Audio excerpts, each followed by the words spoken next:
and we got special guests tonight, there, Dustin. But we're gonna bring them in just a moment. But before we do that, we gotta remind the people at home where they can find us on social media, which is right down here below: Twitter, Instagram, and the scarcely used TikTok. It's at NoCredsREQ, Facebook.com/NoCredsREQ, YouTube.com/at NoCredsREQ. And if you wouldn't mind, please like, comment, share, and subscribe to all of our social media networks right down here below. Not just all of them. All of them.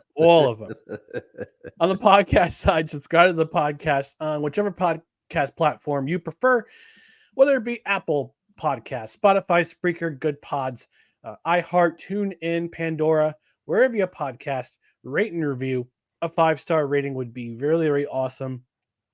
And if you're on a platform where you can review the podcast, we might even read it on the air, no matter how good or how terrible it is. And because it's a live show, we got some comments rolling in already. We want you to engage with the show. We're live every Tuesday at 8:05 Eastern. We're also live on Saturday mornings at 10 a.m. Eastern, although this Saturday might be delayed or we might not have it all together. I'll tell you why towards the end of the show. But in the meantime, we want you to engage with the show. We want your comments. And Dustin, I know Uncle Melvin's still in town, but this music always gets around Uncle Melvin. He hates it. I love it. Play it.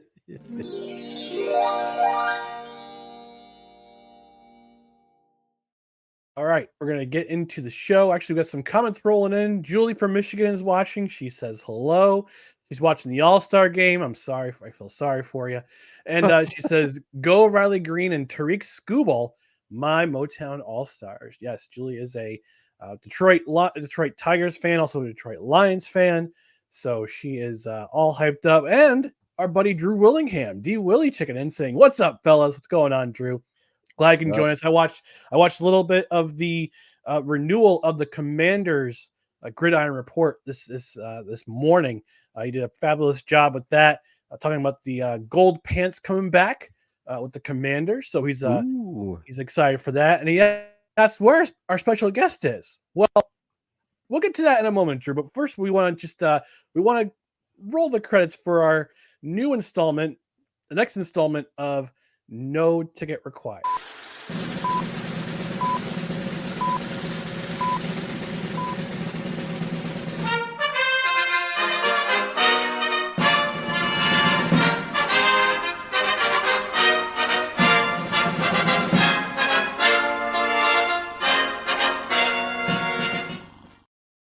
And before we bring in our special guest, who will be reviewing with us tonight the 1993 motion picture, The Program, we have to acknowledge our tribal chief.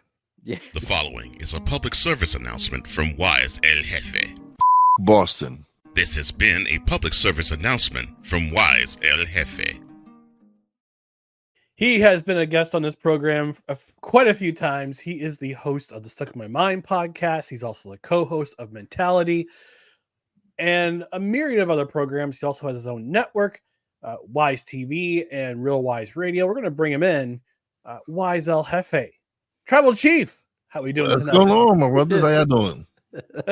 Doing all right. How about yourself? I'm ready to chop up this movie with you. Yeah, I'm excited. I'm excited. I went back this afternoon and watched the program on YouTube. Nice. So yeah. So I hadn't seen it in a while. Neither had I. I actually I rented it on Sunday on Apple TV. I don't know what platform you were using, Dustin. I rented it on Amazon. Because apparently I am a snob. I saw it. I saw it on YouTube and I was like, let me watch this. Let me see what the quality is. And on my screen it showed up blurry. I was like, I can't have this. And I went to Amazon. I had no complaints. Fired it up. It's free. It was free. The quality looked good. Yeah, see, as soon as because I was like, you probably found the same one that I did. I don't know if I just had bad internet or what, but it was like it was like watching on a potato. Because they had a paid version and then they had a free version. And then I was like, I'm not paying for this movie. I remember watching it, so I paid it when I went to the movie theaters to watch it. So yeah, no. Yeah, it was a good version. All right. it's good. All right. It's good. So we're gonna talk about this movie, and I'm gonna give the floor to our guest first. Yes. Wise. Mom always raised me, guests go first, Right, or are guests go served first. first, etc. Right. It's right. So we're gonna start with you, Wise. I think I'm old enough to remember when this movie came out in the theater, and we were actually supposed to go. I was actually supposed to go see it with my brothers and my cousin. It was the weekend of one of my cousins. One of my cousins was getting married that weekend, and I had a cousin in town from Pennsylvania at the time. We were supposed to go watch it. Unfortunately, we didn't get a chance to watch it. I guess the theater was sold out for that particular movie. But I don't know, Wise, if you remember, if you ever saw this movie in the theater, or Yes, I was. You said 93. I was a junior in high school. Okay. So yeah, I remember going with my friends to go see this movie, and it was just a bunch of teenagers in the movie theater watching the program, and it was exciting at that time. Everybody loved football. I'm saying that college football you always wanted to see the behind the scenes of college football, and this movie kind of detailed that in a way. I'm sure they exaggerated a few of the things, but you could see on certain college campuses these things being played out. Mm-hmm. Oh yeah, for sure. I mean, it's a typical '90s sports movies. It's a typical '90s sports movie to me, and yeah, as you said, there's some things that are kind of exaggerated and a little embellished because it's the '90s. A, it's the '90s, and B, it's a Disney movie. Technically, it's Touchstones, so technically, it's a Disney movie. It's not on Disney Plus. Yes. So, Wise, let's talk about this. Let's talk about the program. We all watched it again within the last 48 hours. Just remembering the film, one of the first times we saw it. But let's get your thoughts on the program. What stuck out to you? What was what were some things that you remember from first seeing the film? What were some things that kind of it's a big difference? Okay. It's a big difference now. Now that I look at it, Halle Berry still looks fine as heck. Yeah, true. She looks better now. Team Halle Berry. She looks better now to me, I think, than she did back then. She was still smoking hot. If you have seen the lady if you've seen John Wick recently, she was in that, so she was looking real hot in that. But back to the movie. It was okay. I enjoyed it more back in the day, but now that I've seen more modern day football movies, and it's okay. It's all right. You could tell that the acting was okay. You had James Caan in there. You had a young Omar Epps in there. You had Craig Schaefer, who's very underrated. Who was a quarterback. He was actually what was this? It was a movie he was in. He was kind of douchey in it, but you have some other known actors that like the football player, the one that's on steroids. He was also in with Omar Epps as well. The one where he was in Any Given Sunday. Yeah, he was, but he was also in oh man, I can't even think of it. It's a John Singleton film, I think, with Ice Cube and Omar Epps and Busta Rhymes in it. It's a college movie. Anyway, he was in that movie. But besides that, I looked at it. I'm like, wow, it had a lot of known actors in it. Like that, if you've seen them in other movies, that you've been like, wow, this is not that bad of an ensemble of cast. And of course, James Caan, the legend. And so, did I enjoy it as much as I did when I was younger? No, not so much. Kind of got bored halfway through it and just kind of like wanted to go just see the football scenes after a while. Got tired of the story. And so, yeah, it was it the same from when I first originally saw it? No. It's just the hour and something I just won't get back from. I think the movie I did a little real-time research also, Wise. I think the movie you're talking about, was it Higher Learning? Yes. Okay. Yes. Yeah. But Christy Swanson was also in Higher Learning. Yes. She's also in this movie Mm-hmm. as a brunette, no less, too. Well, I mean, it's quite a few of them in that movie. Yeah. And so yeah, it's not. It wasn't the same. It wasn't the same. It was good to see it, but it's just the hour or something. I just won't get back. It's okay though. But I get to spend time with you guys. Next time I'll make sure I pick a much better movie. Review. Well, we have one more week left. All right, we have one more. Oh, next summer, right? We're coming back next summer, right? We're yeah. We're running it back so- next summer too. Yeah, Okay. so for sure. Right, so I gotta make sure I pick the right movie this time. Maybe we'll do Any Given Sunday next summer. That's one of the. That could be one. Yeah.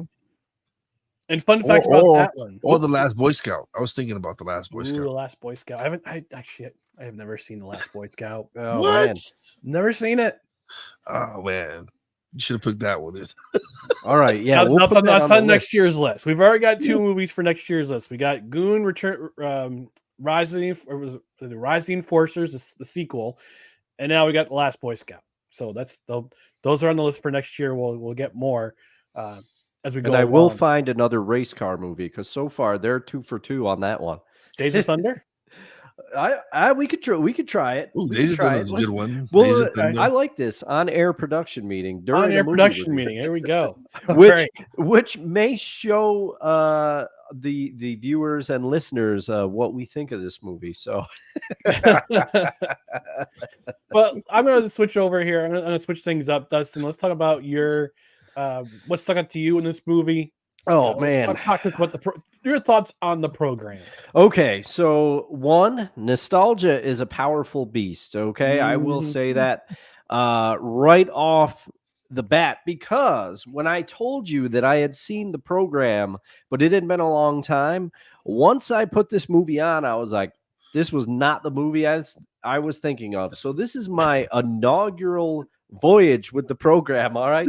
And Wise, I'm so happy that you said what you said, because I'm sitting here and I'm like, okay, spoiler, I am going to skewer this movie. And I was like, I hope that they both don't like love it and like revere it as some movie, because I can't hold back. My thoughts are my thoughts, but I don't want to offend anyone. And I know how it is, because I love A League of Their Own for my own reasons. You know what? Though, this is why we have No Ticket Required, because it's unfiltered, it's honest, Yep. and it's our opinions. So if you Yes. don't like our opinions, go do your own movie reviews. Yes, and you are allowed to disagree with me. If you disagree with me after this, tweet at me, talk about it. I can't promise that I will read. Obviously, Eldusto you know, I 67. didn't. Obviously, from my comments, you can tell I didn't disagree with what you're about to say. Yeah. So okay, so I didn't have the nostalgic goggles, because like I said, I don't know what movie I was thinking of either, but the whole time I'm like, I've seen the program before. I put this thing on, and I was like, I have not seen this. So here we go. The thing that I liked, the movie brings you right in immediately. The intro is short. It gets you right in there. I like the scenes on the field. Those are usually winners in most sports movies and TV shows. But and it's another, we're ticking. I'm going to have to come up with a list, especially before next year's No Ticket Required. I'm coming up with a sports trope movie list, because we're checking another box here. The coach is under pressure, or on thin ice. I do like the way that James Caan handled the reporters throughout this movie. I don't think he had to, I don't think it was too much of an acting class for him to have to go into that. I think that's just kind of James Caan's personality. Sonny Corleone himself. I've always had a bit of a soft spot for old James Caan. But Omar Epps is smooth, and I put a bunch of laughter after that, because he really he really he leans in for the kiss on Halle Berry like On the first date, immediately. yeah. I mean, you can't blame him because Wise, as you said, Halle's looking good in this movie. She always looks good, but she's looking real good in this movie.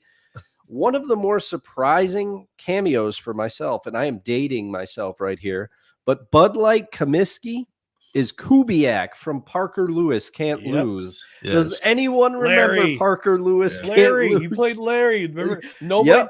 I remember one of the scenes was like, I can't believe you remember that show, man. yeah. Larry once killed a nun because she touched his lunch or something like that. Some crazy rumor about Larry. He was on wound up being like the nicest guy. Yes, the Koob Roar, right? Yes, Larry Kubiak.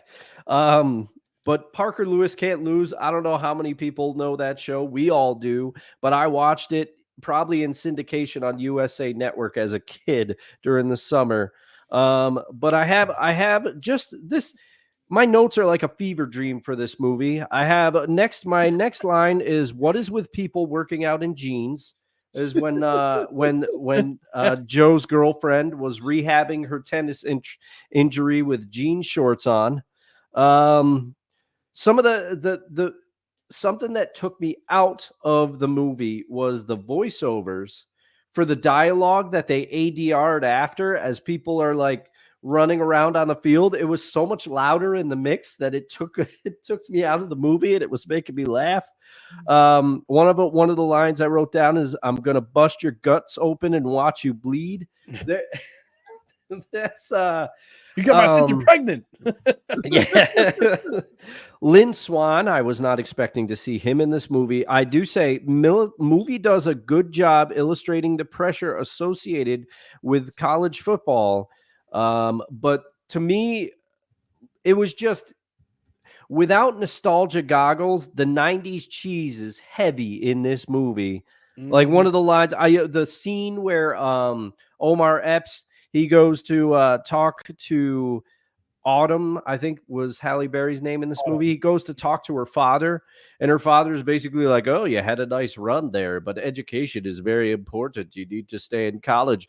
A direct quote: "I used to put a copy of my report card in my helmet to remind me college was more important than football."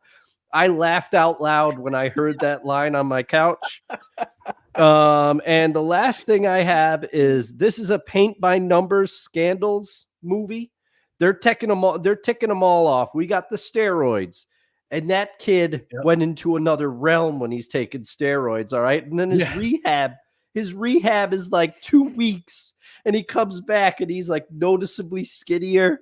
And then he gets pancaked. He can't stop the guy going into the end zone. He's like, I got to get back on the juice. So we got the steroid scandal. We got rehab for both Joe Kane and this young gentleman. And Joe Kane, he's got that troubled family life, a lot of strife. Joe Kane wants to keep that edge, so he likes to stand on train tracks and roll out of the way at the last second. He likes to good first date for a girl, get her close to the edge of a cliff on your motorcycle. That'll work out well for you. But they have rehab. They have money from the boosters. They have the cheating on tests, which I noticed a nice cameo. Joey Lauren Adams is in this movie, uncredited. At least I didn't see her name in there, but I know it was her. She was the girlfriend of the backup quarterback, cheating on the test. I've always had a soft spot for Joey Lauren Adams, so it was nice to see her in there. But this movie, it didn't hit for me. It's going to make it above some movies on this list, but it's not going to be my number one. That's for sure. For me, the nostalgia is strong. I can imagine if people saw this movie back in the day, and it was probably groundbreaking for what it was.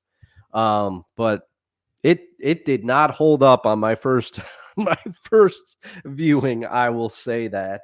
What I did like is they tried to do towards the end, they tried to do the helmet, the point of view helmet from the field, and most of the sequences, the football sequences were okay. They were, they kept me watching the movie.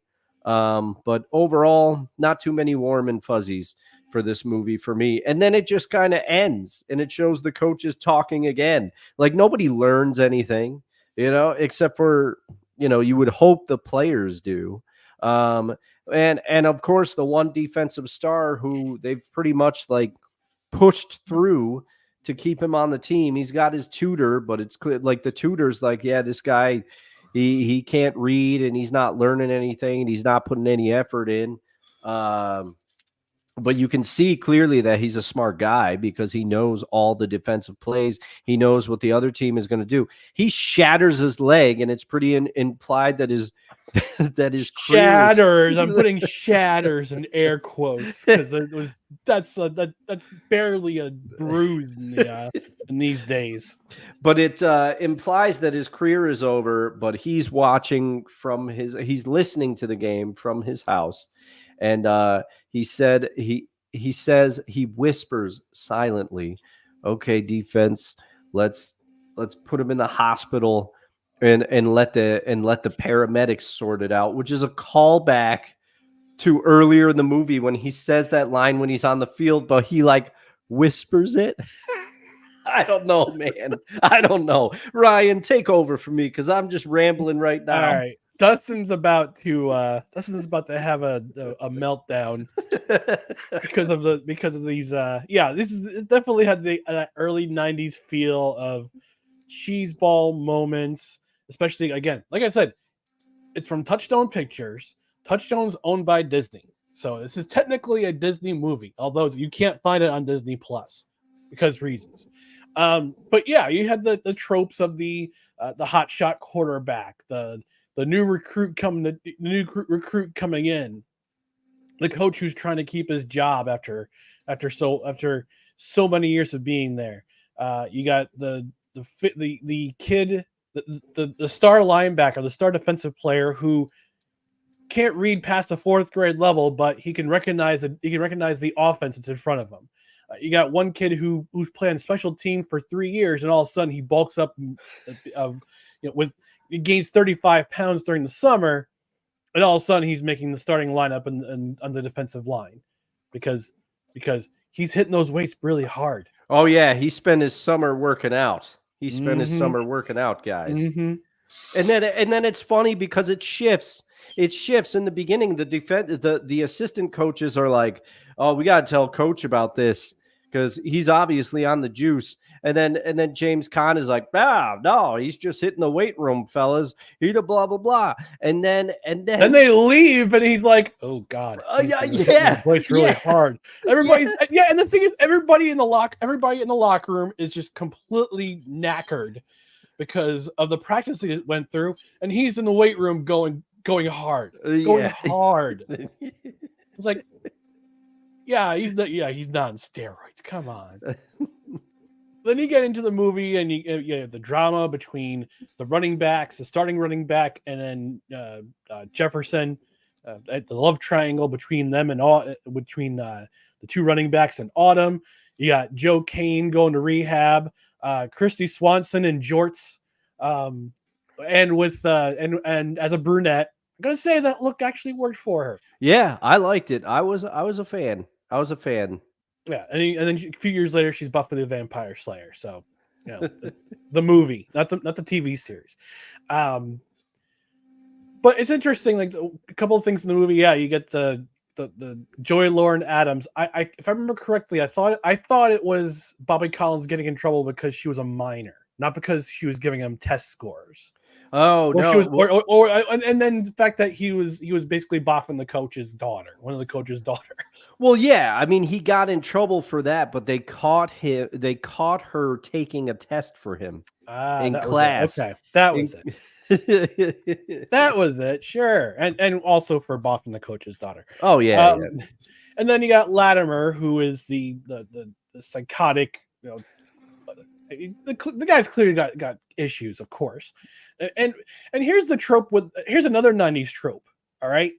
Roid rage. Oh yeah. This guy, a huge 90s trope. It's also an 80s trope. Yeah. But it's a 90s trope that carries into over to the 2000s. And we come to find out that steroids don't really give you they boost your hormones, but they don't give you. I mean, they might give some people rage issues, but Yeah, because I'm about to say Bill Romanowski. Oh yeah. yeah, Bill Romanowski. Oh my gosh, that dude. Well, that dude just straight up bonkers too. Yeah. Yeah, it's not a short trip for him. He was already halfway there. But here's the thing: that scene where he's having relations with the girl on campus, he's going crazy. He doesn't get suspended for the assault. He gets suspended because they caught him They popped him doing the roids. Oh yeah. That's what they were mad at. I was like, you're suspended for 3 games. Oh and yeah. all of a sudden he turns a new leaf. And while I was watching that scene where he flushes his pills down the toilet with the needles, my sister walks in. She goes, "You can't flush needles down a toilet." Like, Shannon, it's the 90s. You got to suspend disbelief. It's Hollywood. It's Hollywood in the 90s. No, That's how but you to your do. point too, I mean, he went ballistic during that He terrible went scene. banana But yeah, sandwich. the coaches don't even mention. They're like, oh, she's not going to press charges because her father's a booster. And then, What the hell? I know, it's so ridiculous. It's another 90s trope. His little sunshine comes after the football season. Like, baby, I can't have him locked up. He's important to the defense. We're gonna have to clip that. We're gonna have to clip That's the clip. that out. That's the clip. Oh, Actually, I'll forward this to Wise. He'll clip it out for us. yeah, yeah. But no, I mean, if it's your typical 90s sports action movie, and that you have all these tropes, all these cheesy lines that are pre-manufactured. Nobody says these things in real life. No. Put the wife and kids, put the women. Oh and my children God, he away. said that We're going twice. home for dinner. Yeah, Break. yeah. Nobody said that in the twice. line. I was like, Nobody stop. says that. No, the second time he adds the effing. Oh He yes, adds, yes, he We're does gonna hunt for add. effing dinner. But it's like, come on, don't call back. But To that was scene. said in other movies. That was said in another movie. Oh, I don't know which Yeah. ones. And I then- don't know and which then- ones. And then the second to last scene in the movie, you get the play-by-play commentator saying, "And Latimer's on the bench crying because he knows that ESU's going to a bowl game." No, he's crying because he knew he did the roids and the coach caught him. Oh yeah. He looked at his eyes like you could tell. Yeah, he blew it. He blew it. I will So- say, at least James Caan, at least the coach, G-Con. coached him up a little bit when he was like, "Hey, Joe Kane, you're up for the Heisman. How about you don't ride a motorcycle?" Jeff Yeah. Kent, I hate to say it, but Jay Williams, you know, Oh, like God. at least James Caan had enough brains to be like, "Oh, should probably make sure that my star quarterback is not riding a motorcycle." And then at the end, where he gives him Yeah, the how does he have the keys. keys in his pocket? Yeah, He still has the keys in his pocket. Don't make me look stupid. But he did Oh. get Joe Kane's confidence back. He Yes, did, that's true. He did. but it was funny the way he said, he's like, "Forget your dad, forget your family, go out on the field." Yeah. You know, after watching this film, I thought to myself, there really needed to be a sequel. There really needs to be not so much a sequel, but there needs to be like 30, because this movie came out 31 years ago. All right. God, I'm old. Damn. Yeah, I know, right? God, I'm old. But there needs to be a second movie, and like they gotta make this into canon or something, like a TV series. All right. Yeah. We gotta see these players come back 30 years later. I want to know if Latimer Got off the juice. got off the juice and is like a pro wrestler. Yeah. I want to see if Alvin Mack learned to read at an adult level, or is coaching the defense somewhere. I want to see if Joe Kane comes back to ESU and coaches the program back to glory. Yeah, I want to I want to see what's his face, Jefferson. I can't remember his first name. Oh yeah, Omar Epps. Now, Darnell Jefferson. I Oh, want to yeah. see if actually, I would like to see Darnell Jefferson on the other sideline, like the most crucial game of the year for ESU, and Joe Kane's on the other side of the ball. I want to see what happens with Autumn. I want to see what happens with Camp Camille, who is played by Christy Swanson. Yeah, I want to see what happens with all like the character arc for all these guys 30 plus years later. Like I would love to see it made into like a docu, not a docu series, but like a little a television show series. Like like a it'd mini. be interesting. It would be interesting. Yeah, like it's a kind of mini, like 4 episodes or something. yeah. Like that. Because Wise, I don't know if you remember the ESPN drama. Like remember how ESPN tried to go into the drama? They try to make like fictional television shows. Remember that one show was it called Playmakers? Yes, Playmakers. I remember that. Yeah.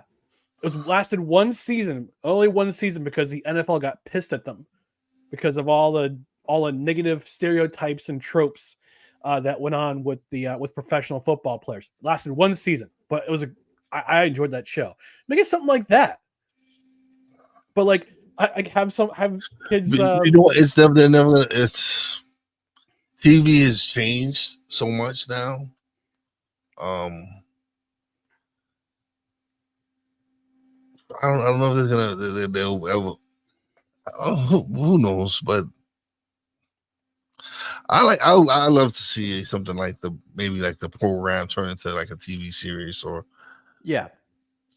but more not as cliche and stuff like that.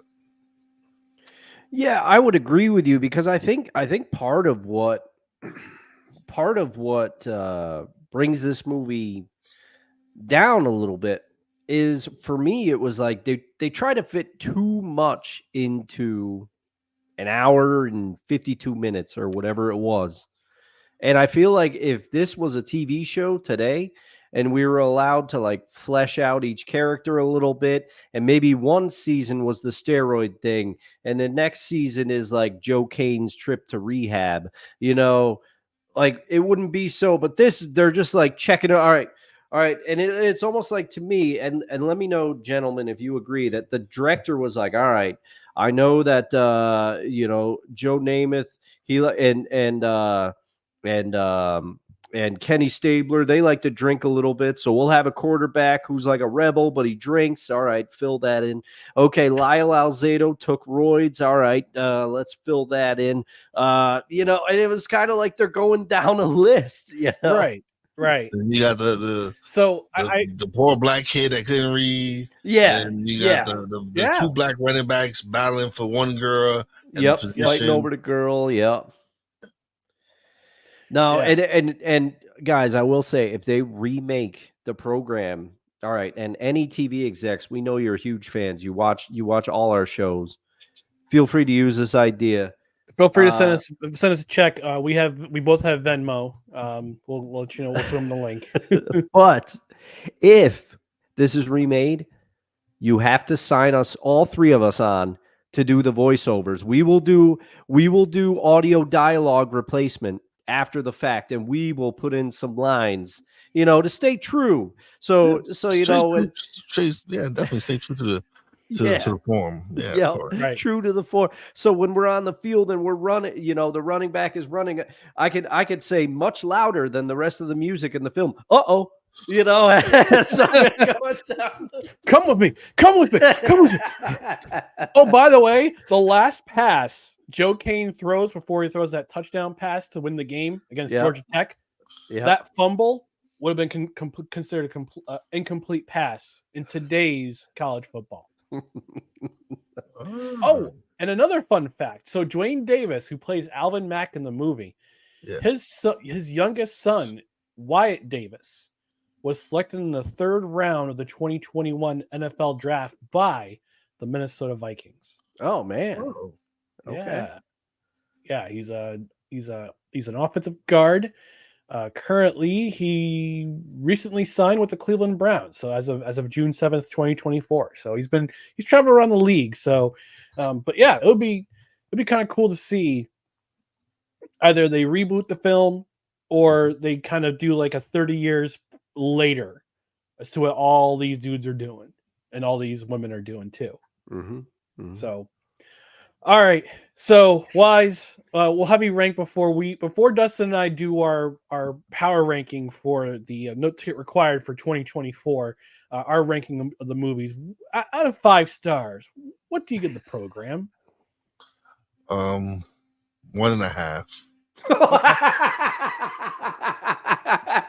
You know, I was thinking like between 1 and 2. So you made the median there. 1.5. Yeah. All right, Dustin. Let's do your rankings for this movie. What? How do you rank? Where's the program land in your rank? All right. So, and anybody out there who has watched the rest of our No Ticket Required, it's coming to an end. We got one more after this. But number one, and I don't see anything taking it down. Number one is Iron Claw for me. Number 2, still Rush. Rush is up there. Oh, number 3. What did I put at number 3? It was I, Tonya, wasn't it? I think I put I, Tonya at number 3. Yes. Yeah, because what else? All right. So number 3 is I, Tonya. Mr. Baseball, Goon, and Boys in the Boat. Okay. So that Mr. Baseball, that's right. Because I did deliberate a little bit, but Mr. Baseball slots in at number 4 for me. All right. This one, I am putting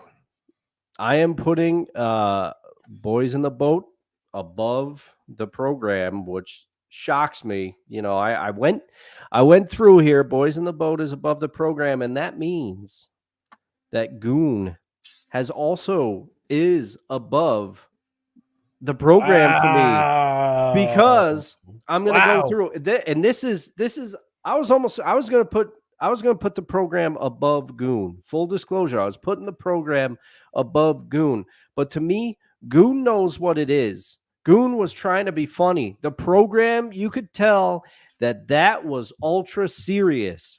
So I am putting the program at the bottom of the list, because at least Goon knows what it is. It knows what it's trying to do.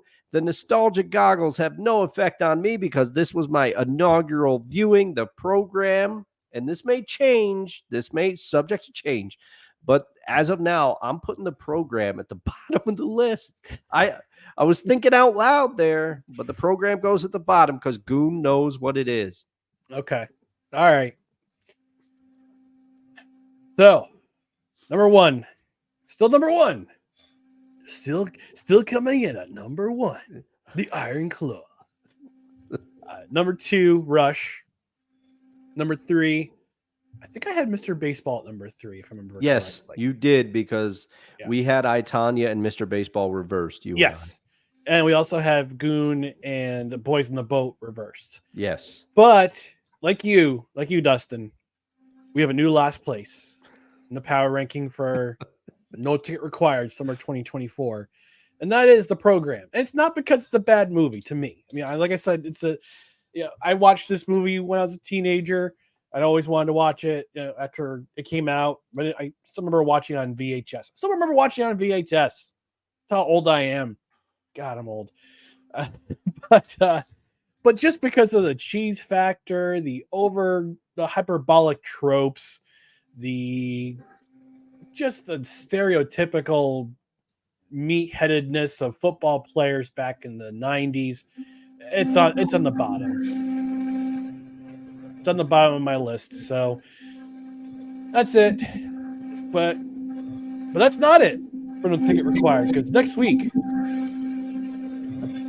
our last of the summer movie last installment of the summer movie review series, that is American Underdog, which stars Zachary Levi, Anna Paquin, and while we were talking, while you guys were reviewing the movie, I reached out to my buddy Colin Taylor, who was in American Underdog, former Albany Empire wide receiver. I reached out to him to see if he was available for next week. So So we're hoping to get him for 10 to 15 minutes, talk about the movie, talk about his career after what he's been doing, besides the acting thing, after his time in arena football had ended. So we'll talk to him. Hopefully we get a chance to talk to him before we review the movie and give our honest take about it. So yeah, looking forward to next week. It'll be the last installment of It'll be the last installment of this summer series. We'll have more next summer. But in the meantime, we're going to end this segment. This is no ticket required, the movie summer review series.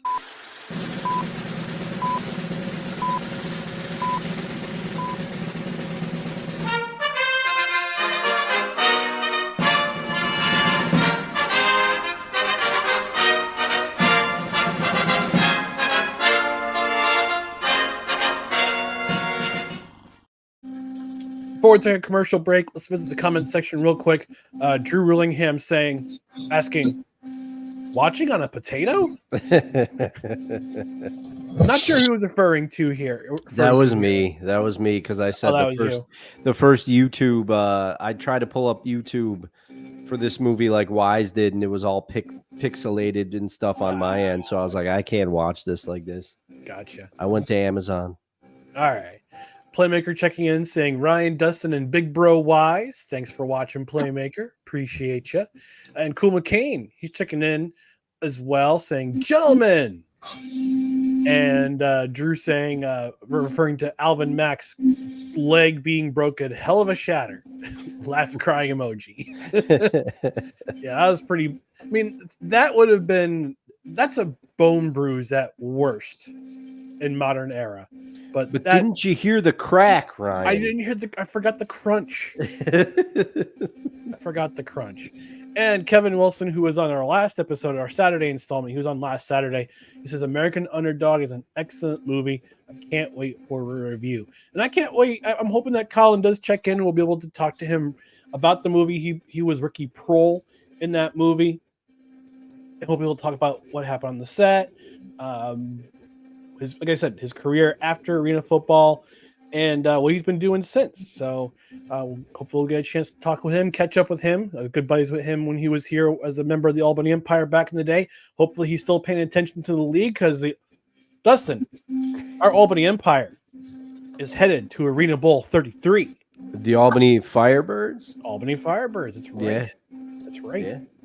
So that game will be Friday. I'm trying to get press passes. If I can't get press passes, then I'll figure out a way to get in. You can actually there's a limited amount of tickets that are being sold, and they range anywhere from $25 to $75, and it's being played at the rink at American Dream USA down in East Rutherford. So it's going to be an interesting venue to have a football game in. And like you said, Dustin, I'll have to see if that in that venue, since it's next to a mall or near a mall, I'll have to see if Lex Luger shows up.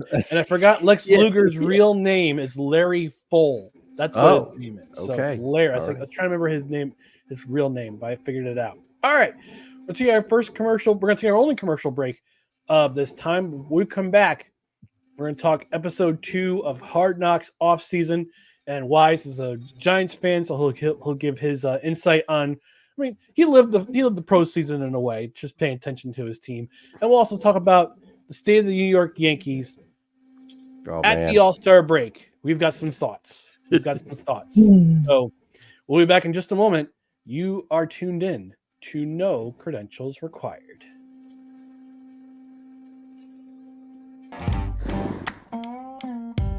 Righteous Felon Craft Jerky is the official jerky of Belly Up Sports. For over a decade, Righteous Felon Craft Jerky has led the American meat snack revolution by concocting delicious, adventurous, U.S.-sourced jerky recipes for uncompromising carnivores across the country. With 15 different flavors to choose from, Righteous Felon has all jerky lovers covered, and by using promo code BELLYUP, you will get 15% off your purchase at RighteousFelon.com. Do your taste buds a favor today and rip into a bag of Righteous Felon jerky.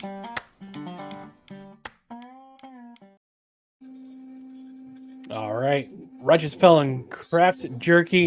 If you missed Saturday's program, Dustin and I have a box bet of Righteous Felon Craft Jerky.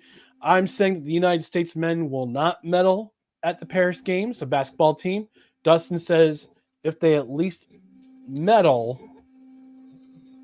Yeah, but my end of the bet, you told if they do not medal, I will buy you a box Yes. of Righteous Felon beef jerky, but craft jerky, excuse me. But for you, now I'm taking it a little bit here because you said they have to get a gold. Yes. But so I don't know. I think, and first let's extol the virtues of Righteous Felon before we get into it. Let's extol the virtues of Righteous Felon craft jerky. It's delicious. It's nutritious. It's 20 in every 2-ounce package of their craft jerky. 20 grams of protein, less than 4 grams of carbs.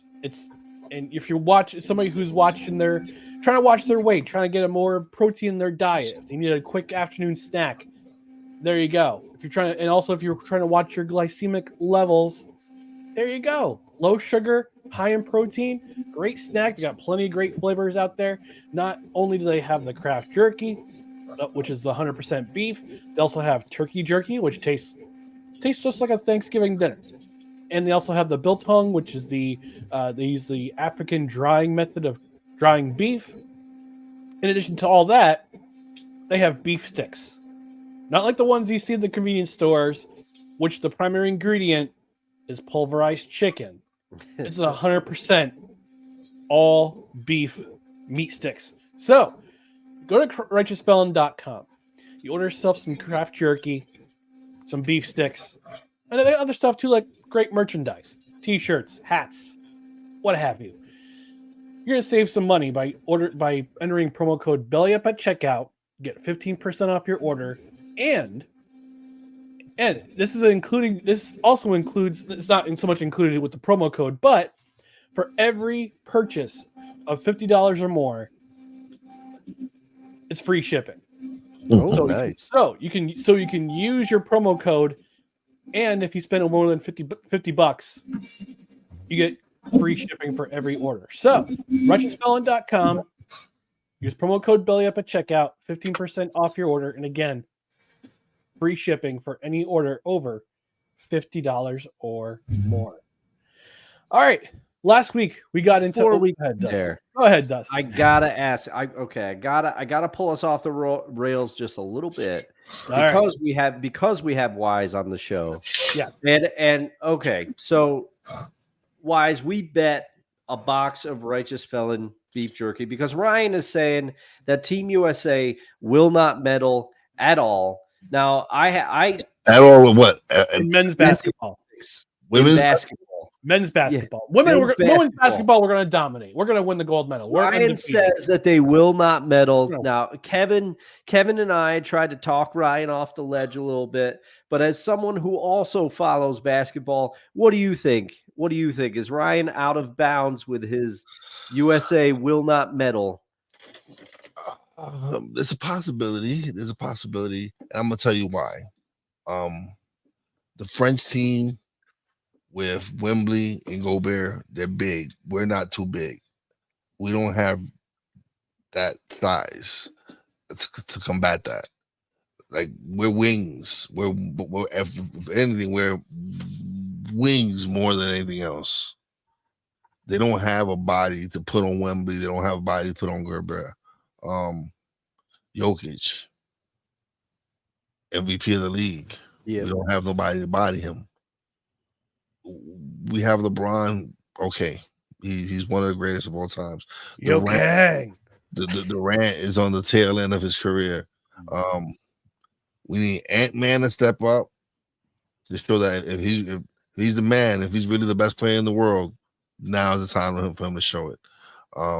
You have Jason Tatum needs to step up. He won a title. He needs to step up as well. There's guys on the team that need to show that this is our team now. Last year they failed. They lost. Same reason though. They didn't have any big guys. They were very wing oriented. And a lot of these teams have centers that can shoot, that extend the floor. We don't have that. We didn't bring our cat. Well, I think Towns is playing for the Dominican Republic. Oh, yeah, I didn't realize he was playing there. There's certain players that we don't have. We didn't use. So it kind of sucks. Because Embiid, all right, yes, we have Embiid. But Soft. he's hurt. He's hurt 99% of the time. Durant. Well, so is Durant too. Yeah, Durant hasn't played a game. Hasn't played any exhibition games yet. You didn't bring Jaylen Brown in. You didn't even bring in my boy Brunson to play. Yeah, I mean Brunson is out with a hand injury. Yeah, he probably wouldn't have been able to play. But you didn't even bring a Super Bowl. You bought a champion, yes. When you also brought White on, but you didn't bring the second best player on that team. You didn't bring Jaylen Brown. Well, not forgetting to mention that Brunson's back is kind of sore from signing that new fat contract too a couple days before, a few days ago. Actually, he took a pay cut. I know. I gotta say that's actually a really good thing that he did because he's done something flexibility. He's done something that a lot of players wouldn't do. They wouldn't leave money on the table. But that just goes to show you what winning means to him. Oh yeah. Yeah, and that was a true pay cut too, you know. Bro, he left $113 million on the table. Had he signed that extension at the end of the year, it would have been 200 plus. Right. But he don't want to hamstring the team because he's playing with his best friends. First of all, nobody's ever seen this in pro basketball. 4 college teammates from national title champion team playing together. Imagine playing with 3 of your best friends that you know each other, and then all these guys are talented. Just add the right pieces. You got the leader in Brunson. You bring Mikal Bridges, who's one of the best wingmen in the game. So going back to USA basketball, they just they don't have the size. To me, they're undermanned. They're undersized with who they have, especially with some of the teams that they're going to play. You have 2 7-footers in France. Yep. Alone. Then you got Giannis and the Greeks, if he's playing for them. Toronto's no slouch. They got some good players on that team. Canada's Canada's not that bad. They got some pretty good players. Toronto, Canada. Yeah. It's going to be interesting. I don't think they win gold. Yeah, see, that's where it's because Kevin and I, when we were talking, we said that they would medal, and Kevin. But there's a possibility they don't. He might still be in the comments, so he could reignite his side of the debate as well. But Ryan laid out his convincing argument of why he thought they wouldn't medal, and we said that they would medal. But see, for the bet, Ryan made me take the gold. I think Ryan got the better of me on that one, but we'll see here. We'll see, because I got him on that backstop Mendoza line challenge. Probably. Sorry, he does so far, but my argument was age, size. Part of it was size, and part of it was a lot of the European teams playing,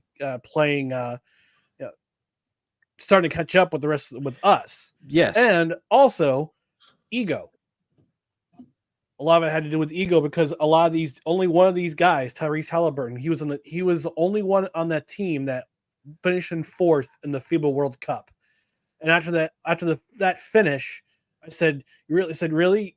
A bunch of these dudes like Steph and Liu Kang and Embiid and Durant, all of a sudden you're like, oh, our country needs us. They need us to bring a gold medal to Olympics. And it's like, that's not how it works.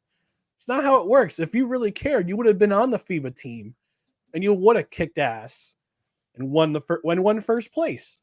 Instead, you lose to Germany in in the semifinal, who wound up winning, and you lost to Canada in the third place, the bronze medal game. You didn't even medal.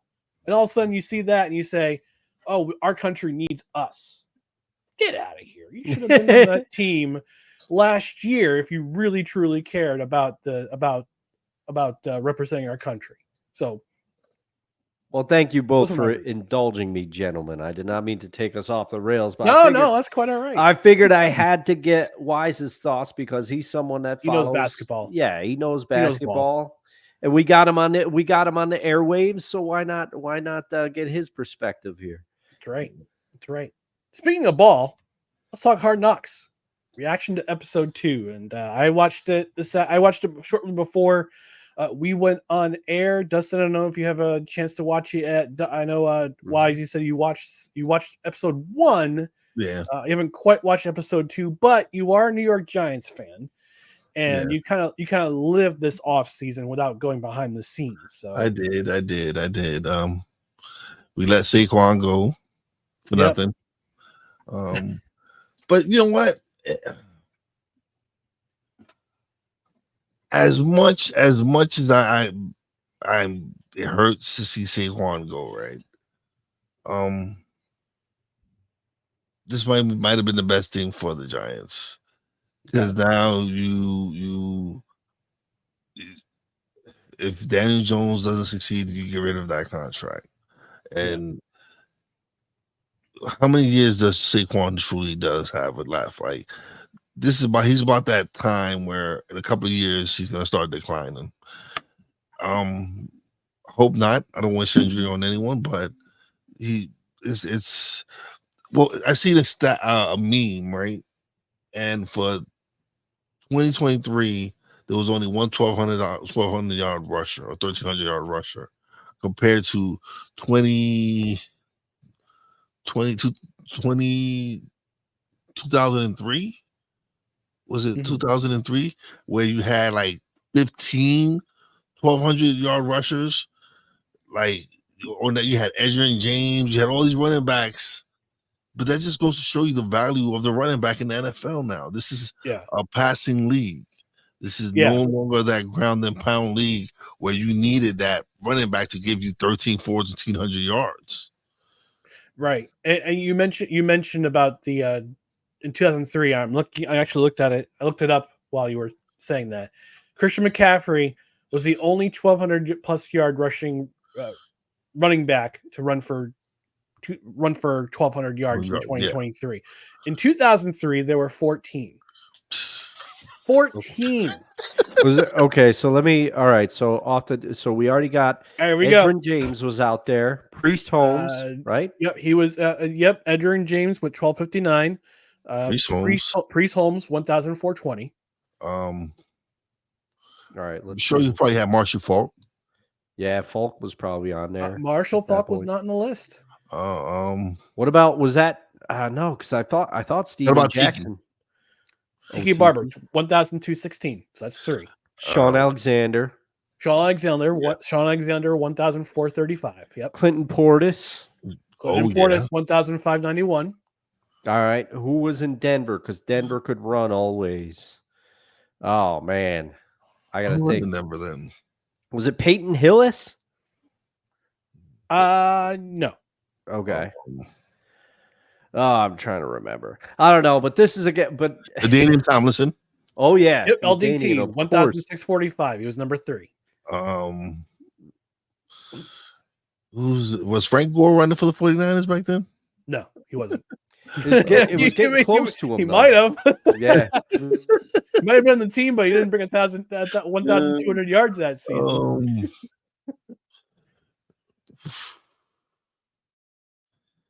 Man, and I see the list. All right, I'll go through the list. Okay, So, At 14, Tiki Barber, 1,216. 13, Edgerrin James, 1,259. 12, Curtis Martin, 1,308. Got Curtis Martin, man. Yeah. 11, Travis Henry, 1,356. Was that back when he was in Buffalo?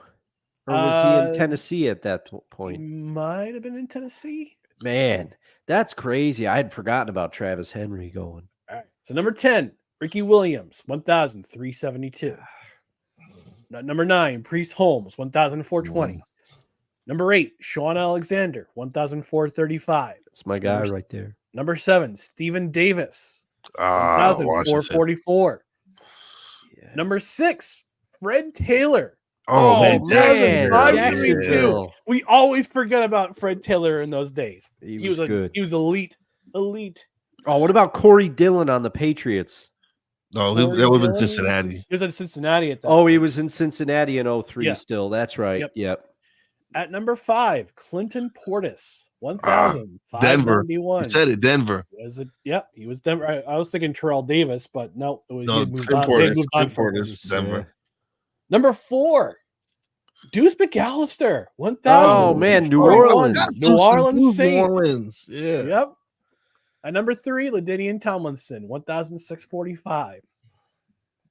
Number 2, Amon Green, 1,000. man. Green Bay. And at number 1, with a bullet, one of the only men to run for 2,000 yards in the NFL Adrian in Peterson? one season. No. Jamal Lewis. Oh, yes, 2006. Ravens. Baltimore, right? That was with Baltimore. Yep. Yeah. Baltimore Ravens, yeah. Wow. Baltimore Ravens. And that was the year. Yeah, that was 2003. That was back in the Brian Billick era when they didn't have a quarterback and they all it was terrible. Hey, don't But- be besmirching Trent Dilfer and Elvis Gerbach, all right? Tony Banks. Wow. Wow, that's a name. Dude, I used to drive me crazy playing NFL Blitz. I used to play, the St. Louis Rams were a sneaky bunch. Like you thought, oh, this team sucks. It's got Tony Banks on it, but no, they'd always catch you by surprise in NFL Blitz. Also, bring back NFL Blitz. That was so much fun. NFL Blitz is a classic. NFL Blitz on Nintendo 64. Nintendo 64. I still have my Nintendo 64 lying around somewhere. Oh man. Yeah, All right, I gotta Ryan, break it we're gonna get a capture card. We're gonna stream some NFL Blitz for Extra Life. Hell yes. Let's do it. All right. So Hard Knocks off season with the New York Giants. Our reaction to episode 2. Dustin, what was most surprising about this episode to you? Well, what kind of things did you not know about the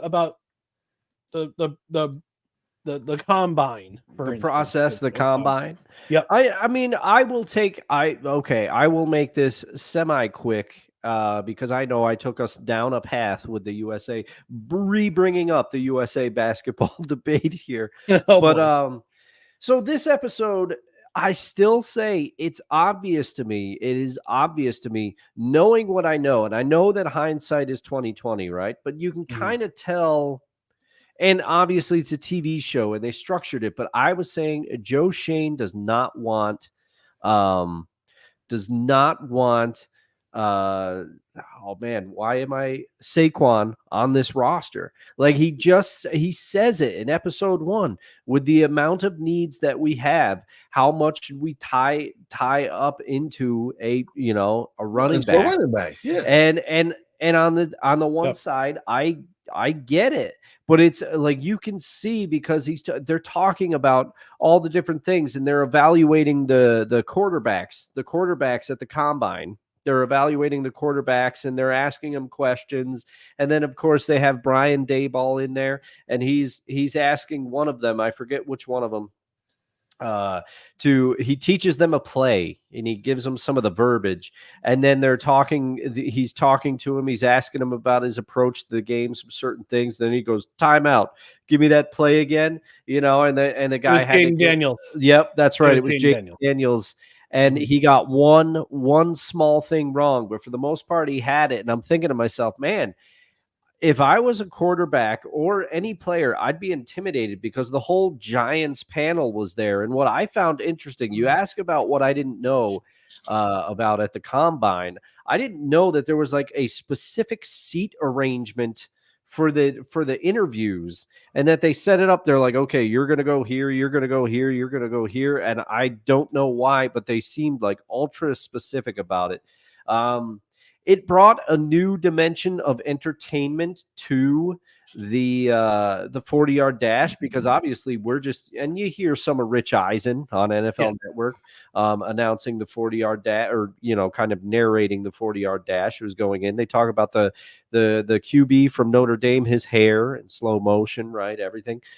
But what really stood out to me is I liked how the show, and obviously we're getting a curated version of this. We are not getting the full behind the scenes treatment, but the conversations that took place between, like, you hear Joe Shane talking to somebody on his team and saying, hey, if we want to move up, we might have to go talk to them, meaning the Patriots. And then you get a little snippet of audio of when he goes down, and the Patriots GM basically says, hey, a couple of other teams have come to us, and the tone of conversation has basically been this. But he said, I remember in past years, you wouldn't even walk by our door. And he said, I know, but it's different now. It was kind of funny to see that. And just, they're openly talking about acquiring the pass rusher from the Panthers. And Joe Shane goes up to the newly hired defensive coordinator from Tennessee and says, are you good on him? Are you good on Burns? And he says, oh, I'm good on Burns, and they're talking about the trade. So just the amount of conversations, we always knew that it happened at the combine, but we never saw it to this degree. So that to me was the highlight of the episode. A couple small things. One, I want to try that shrimp that they're eating at the steakhouse. St. Elmo's. Yep. I would have liked to be at that dinner. And also, Joe Shane may need to get some glasses based on the font size on his email when he's reading about the new cap requirements for 2024. That font's pretty big, so he might want to get his eyes checked on that one. Might need to update the prescription if he's wearing contacts. So apparently, St. Elmo's Steakhouse actually has bottles of their world famous cocktail sauce for shrimp cocktails. Oh, all right. Let me see. I might have to see how much. Maybe I can use the promo code Belly Up for that one. Ship myself a bottle. And if you're wondering, St. Elmo shrimp, their world famous shrimp cocktail, goes for $19.95 at the steakhouse. So, all right. So that's where that might be. You know what? That might be a bucket list destination for me as somebody who covers sports. The NFL Combine. Oh, all right. Go to St. Elmo's, make them the last night of the combine, or maybe the first night, because probably on the last night, I probably have other teams come in and make reservations for it. But maybe on the first night, and then like for the rest of the trip, eat like Culver's or McDonald's or something. Yeah, that was my one regret when I went to Iowa. I never got to try Culver's. I've heard so many good things about it. And we could have had it too if we went to Ohio, but that's another year. So, yeah, seeing the behind the scenes stuff, how they're evaluating players, how they're the interviews, what they're asking players. Yeah, it's interesting that he's asking Jayden Daniels. Babel's asking Jayden Daniels. We're in a big market. Mm-hmm. Here's a big market. Imagine if you're playing for us, you lose 3 games, everybody's coming after you. Who do you go to? What do you say? He says, well, I usually try to put that stuff behind me, and usually my support system is my family. Because you mentioned it. Oh, time out. What was that play I told you about? It's like, I can't remember the play myself, but yeah. But it's interesting is that you get him talking about things, making him feel comfortable. All of a sudden, it's, hey, whoa, time out. What do you do here? What's the play I taught you a few minutes ago? Mm-hmm. So they're trying to get their recall, which is a fascinating matter. And they're also talking about some other things too. Like there's certain things when you talk to the player, there are certain things you have hard data on. You have their numbers, you have their 40, you have their vertical jump, you have their bench press, you have their shuttle time.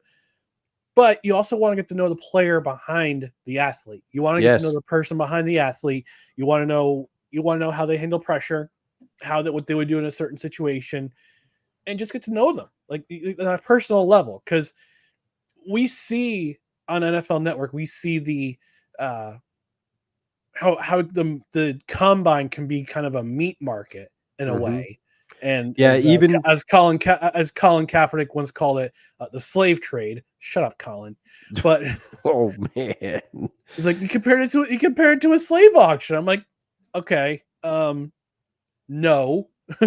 I did laugh no. about Liev Schreiber, I believe, in this episode. The dialogue, whether he wrote it or the writers or whatever, but the dialogue called for him to refer to it as the Underwear Olympics. Yeah, That I wasn't one- sure if it that was one- if he said it in the narration or Joe Shane or Brian Dable called it that Yeah. or one of the staff called it that. So, but the most pressing question that came to my mind as they were evaluating athletes around the 40 was a question that Joe Shane asked Brian Dable. Could you run the 40-yard dash in 7 seconds or less? Dable says he can. Yeah. Dable says he can. I don't know about that. And Yeah. I totally forgot that Brian Dable was on the staff of the 2008 New York Jets. I totally forgot about that.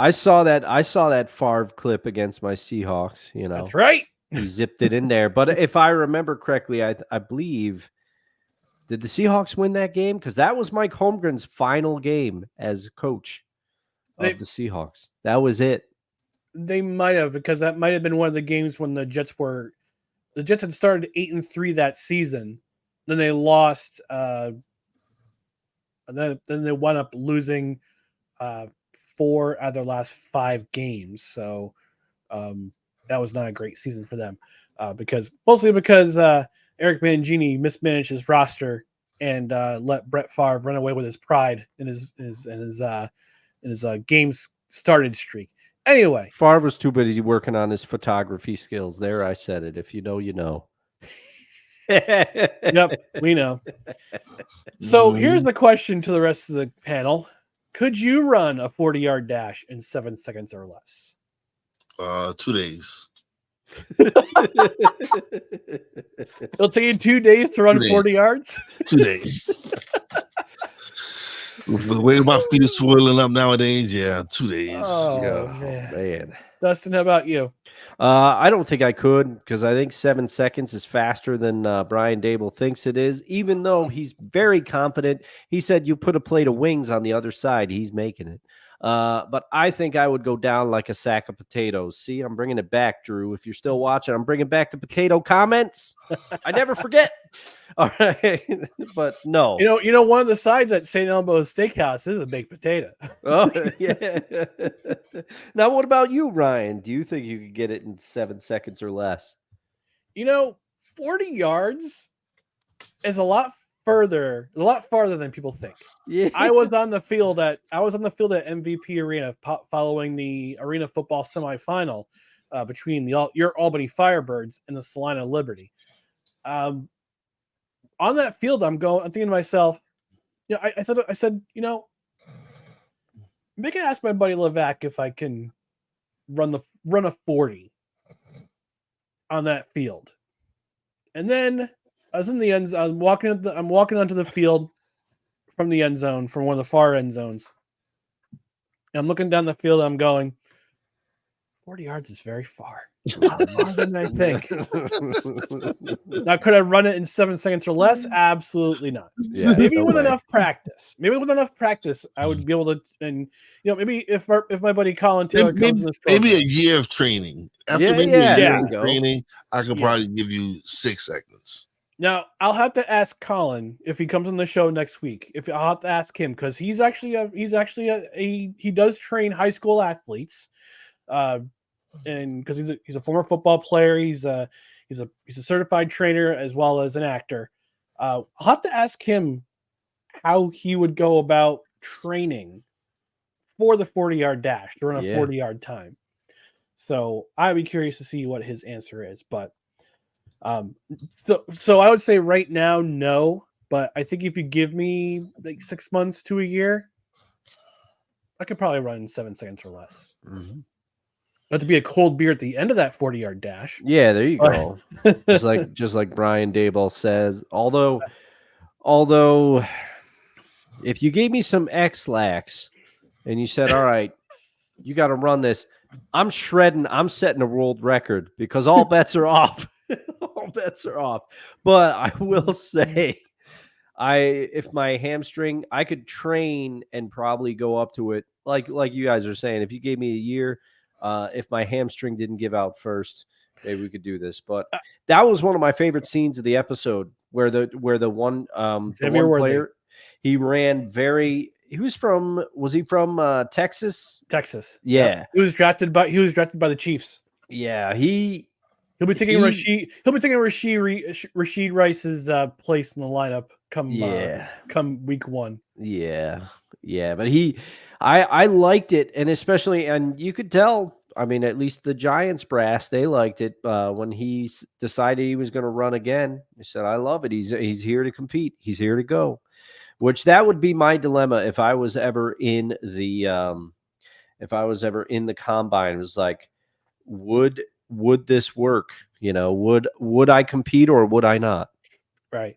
Wise has informed us that he has to bolt. But before we go on, I'm sorry. Yeah. No, that's quite all right. I should have asked you if it had a hard stop. I took us long down an unplanned road. Cool, man. It's just that I do get up early for work, but that's all right. It was a great time as always, man. I had a great time, guys. I appreciate you guys having me on. You can catch all my stuff at Stuck in My Mind podcast. YouTube is Stuck in My Mind podcast. Real Wise TV as well on YouTube. You go check out realwiseproductions.com. Real Wise Radio is out there, but the website and the app aren't ready yet. We just have a link where you can go tune into the station. If you could, I'll probably put it on the website, on the Real Wise Productions website, so you can probably check it out there. And as always, thank you guys for having me. Appreciate it. And I love you guys. You guys are the best. Thank you. Keep doing the great work. Thank you very much. Appreciate it. Yourself as well. You got a lot going on. Well, we're touching on some new stuff coming up soon. We're keeping that a secret for now, but me and someone else we're gonna work on something. We're gonna work on something. They've asked us to do it. I think we both agreed to it. We'll keep you posted. We'll keep you posted. But in the meantime, Wise, thanks for joining us. We'll acknowledge you. We'll acknowledge you, our trouble chief, on your way out. Appreciate you guys. All right. The following is a public service announcement from Wise El Jefe, Boston. This has been a public service announcement from Wise El Jefe. All right, we're gonna do one more topic before we get out of here. I was hoping he'd stick around for it, but that's okay. That's my fault. We'll get us. That's all right. That's all right. He understands. But we'll get to it. Maybe we'll do another 10-minute clip with him about the state of the Yankees. But let's talk about this Yankees team as we get to the All-Star. It's like the All-Star break the All-Star game's going on right now. I don't know what to make of this New York Yankees team. Start off extremely hot. First to 20 wins in the AL. First to 30 wins in the major leagues. I think they were also the first to 40 wins. And all of a sudden, June hits, and their funk goes into July, where they lose 8 series in a row. They go into Baltimore this weekend. They take the first 2 games. They look like they're going to sweep, and all of a sudden the bottom falls out from under them. What's going on with this team? Man, I wish I knew, and I wish that I was not right at the beginning of the season. But this is not me tooting my own horn, by the way. It's just because, for whatever reason, Ryan, and you've been a Yankee fan longer than I have, because you've been alive slightly longer than I have. Yes, but the Yankees always seem, especially the last couple of years under Boone, some about the All-Star break, they either struggle after the break or just before the break. A few years ago, they were on fire, and then after the break, they completely nosedived. And it's because of it's because of the offense always goes through hot spots. And I mean, and then they slump, and that's baseball, Susan. That's But baseball, Susan. the Yankees, it just seems to happen for such long periods. They Yeah. either can't stop hitting or they can't hit. And the last few years, the pitching has not been there to the degree to support when an offense is going through a slump like that. Whether that's something about Boone's management style, whether that's something about the makeup of the team, I don't know what it is, but it seems to be a pattern that happens with the Yankees, especially in recent years. And you can't just chalk it up to that's baseball, because and every team does go through this to some degree, but the Yankees just seem exceptional at it.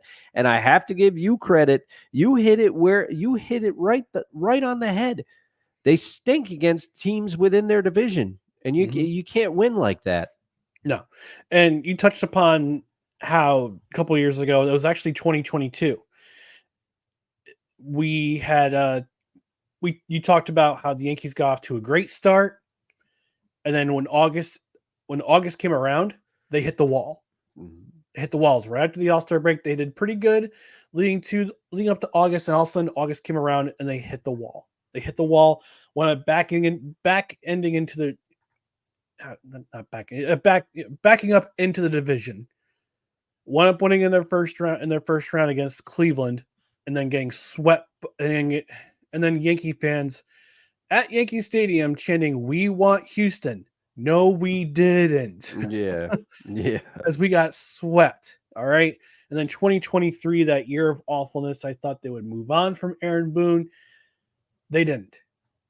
Now, I think Brian Cashman saved his job by bringing in Juan Soto. That's been the hallmark of this team so far this year. Although he's starting to backtrack a little bit. He was starting the year so hot with the hot bat, other teams figured him out. Now I'm looking at last week. We talked about the schedule and how through the end of this month, I think the next two opponents are Toronto, and they got another series against Boston or Tampa. Let me look at the schedule while we're talking about it. I'm sorry. They get the Rays when they come back from the All-Star break. Then they have home against the Mets, then the Red Sox, then the Phillies. So it's a hellacious schedule for the rest of July.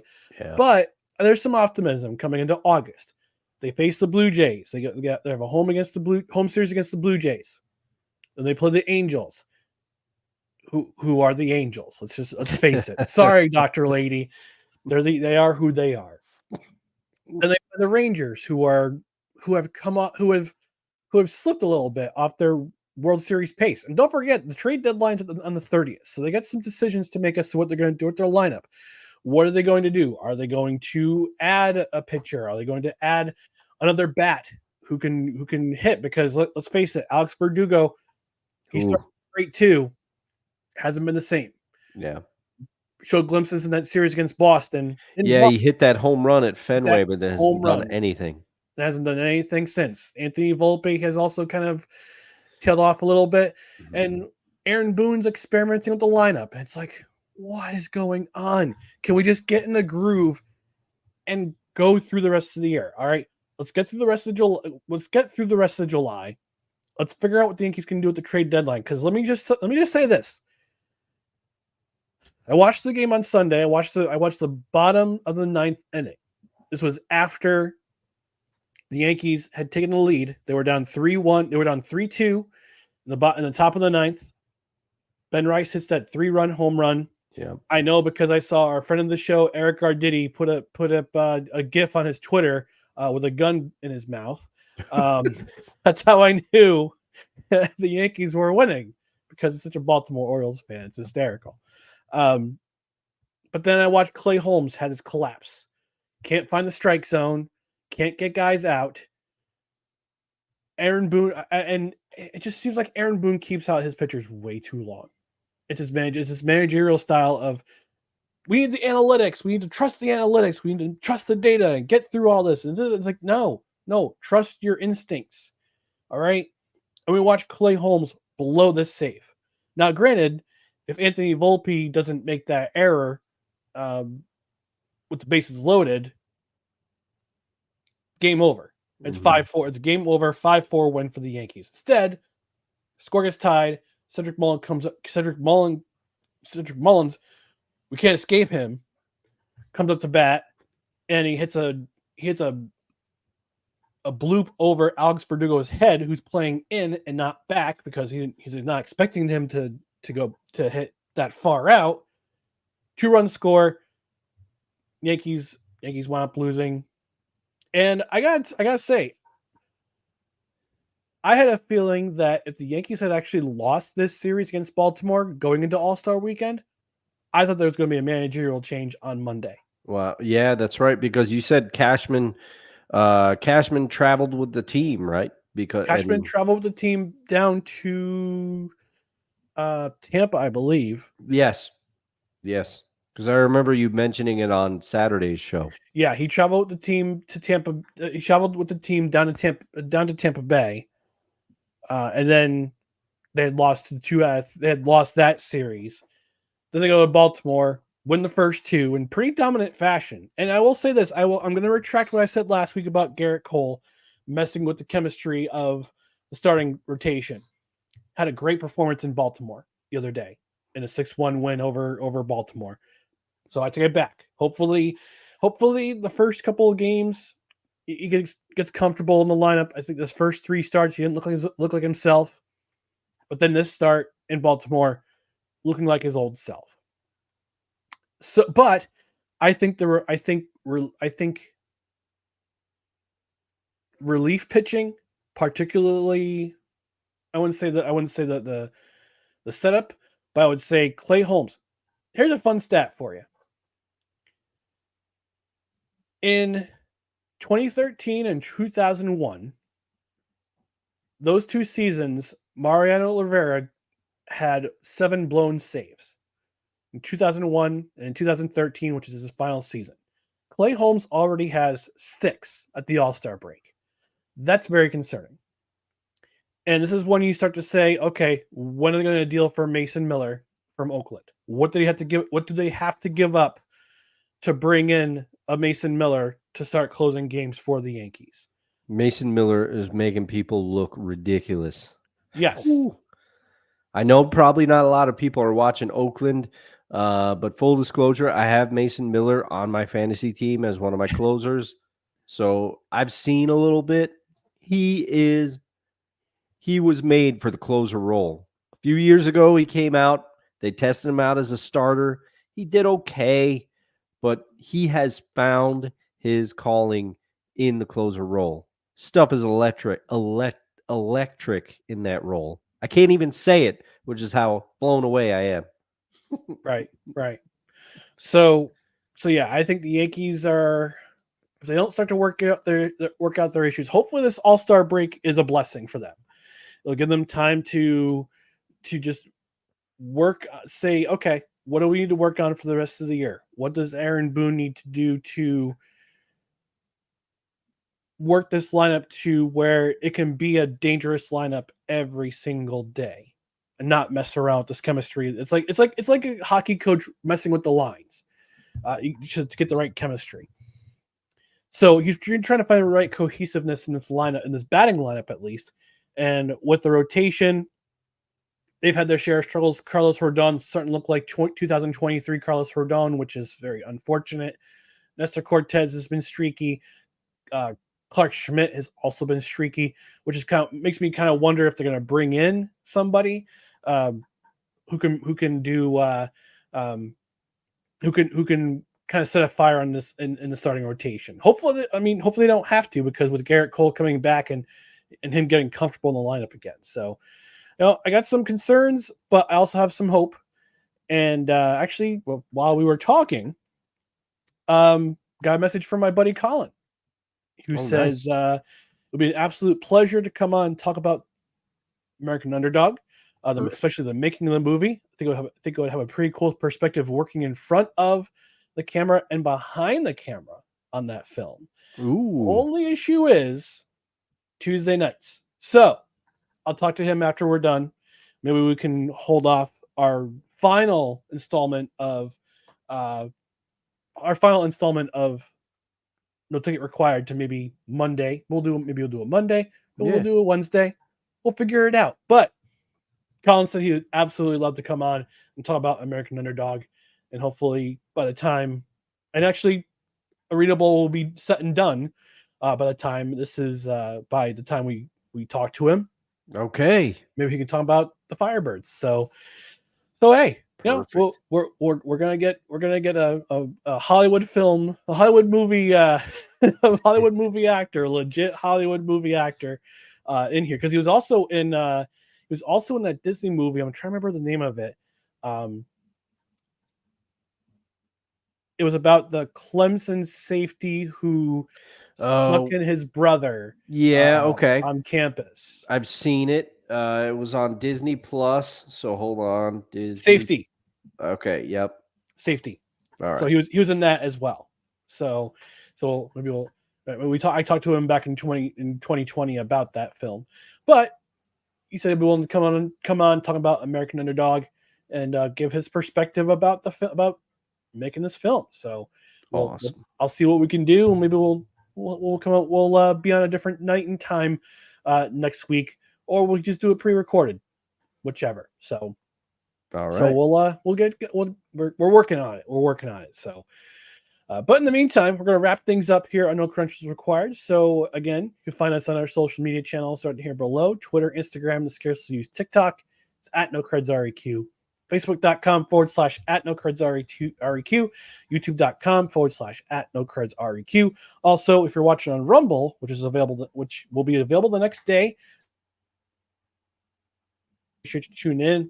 But in the meantime, if you're watching live or recorded, just favor and like, comment, share, and subscribe to all of our social media channels right down here below. On the podcast side, you can find us whichever podcast platform you listen to. Rate and review. A 5-star rating would be fantastic, would be exceptional. 5-star rating would be great. If you're on a platform where you can review the podcast, we might even read your review on the air.